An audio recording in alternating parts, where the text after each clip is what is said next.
இடையில இருந்த ஒரு பிளாக் இருந்தது. அந்த பிளாக் கேமரா விடும்பொழுது அந்த பிளாக்கை வந்து தட்டிக்கிட்டு போகாது. மோஷன் கான்சன்ட்ரேஷன் அவ்வளோதான் இருந்தது. சர்ஜரி பண்ணால் அது மறுபடியும் தொடர்ந்துக்கிட்டே இருக்கும் எப்போவுமே. ஒரே ஒரு விஷயம் மட்டும்தாங்க அதில் தெரிஞ்சுது.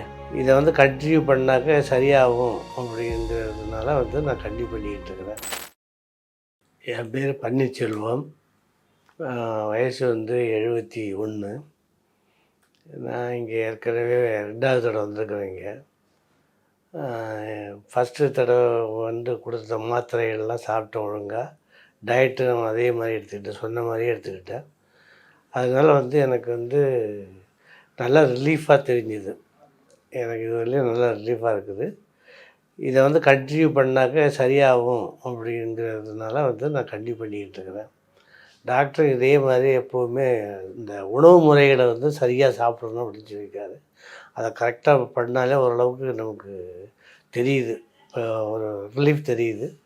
அதை தான் நான் கண்டினியூ பண்ணிக்கிட்டு இருக்கிறேன். சர்ஜரியெல்லாம் எதுவுமே பண்ணல. சர்ஜரியெல்லாம் இப்போ வேணான்னே சொல்லிட்டு நான் சர்ஜரிங்கிறது வச்சுக்கக்கூடாது. சர்ஜரி பண்ணால் அது மறுபடியும் தொடர்ந்துக்கிட்டே இருக்கும் எப்போவுமே. அது ஒரு விஷயமாக ஒன்றும் டச் ஆகும். அது வேண்டவே வேண்டாம். இருக்கிற வரையும் வாழ்கிற வரையும் பேசாமல் சந்தோஷமாக வந்துட்டு போகும். எனக்கு பிரச்சனைன்னு ஒன்றும் இல்லை. இப்போ மோஷன் கான்சன்ட்ரேஷன் அவ்வளோதான் இருந்தது. அது இருந்த உடனே அவங்க என்ன சொல்லிட்டாங்க, குழலில் உங்களுக்கு வந்து இது இருக்குது அப்படின்னு சொல்லி சொன்னாங்க. அதை வந்து நான் வந்து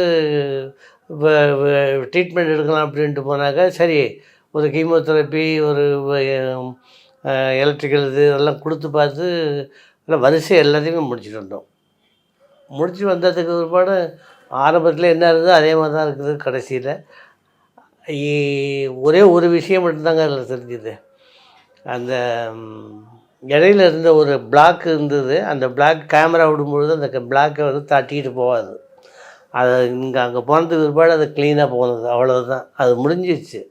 அதுக்கு பிற்பாடு அவங்க வந்து சரியானபடி பதில் சொல்லாமல் என்னை போட்டு இது பண்ணதில் தான் நான் வேணான்னு சொல்லிட்டு கட் பண்ணிட்டேன். இங்கே வந்து பிற்பாடு ஒரு பிரச்சனையும் இல்லை. இது வந்து அப்படியே ஸ்டெபிலைஸாக இருக்கும். அது மட்டும் உண்டு, இருக்கலாம். நார்மலாக எப்போவும் இருக்கிற மாதிரியே இருக்கிறேன் நான். அது ஒன்றும் பிரச்சனை இல்லை எனக்கு. இப்போ வந்து என்ன ஒன்று, சாப்பாடு முறையில் தான் கரெக்ட் பண்ணி சாப்பிட்டுட்ருக்கோம். வேறு எதுவும் பழைய நார்மல் ஆக்டிவிட்டீஸ் எப்போவும் இருக்கிற மாதிரி இருந்துக்கிட்டு தான் இருக்குது. டெய்லி கடைக்கு போயிட்டு தான் இருக்கேன், வந்துக்கிட்டு தான் இருக்கோம். ஒன்றும் பிரச்சனை இல்லை. அதெல்லாம் வந்து எனக்கு வந்து கொத்தகால்ஜாட்டின்றதில் இப்போ கோயம்பேடில் ஒரு கடை ஒன்று இருக்குது. அங்கே போகிறதே ஒரே தூசியாக இருக்குங்கிறதுக்கு போகிறதில்ல ஆக்சுவலாக. இப்போலாம் போயிட்டு தான் வந்துக்கிட்டு இருக்கிறேன். ஒன்றும் பிரச்சனை இல்லை, போகும்.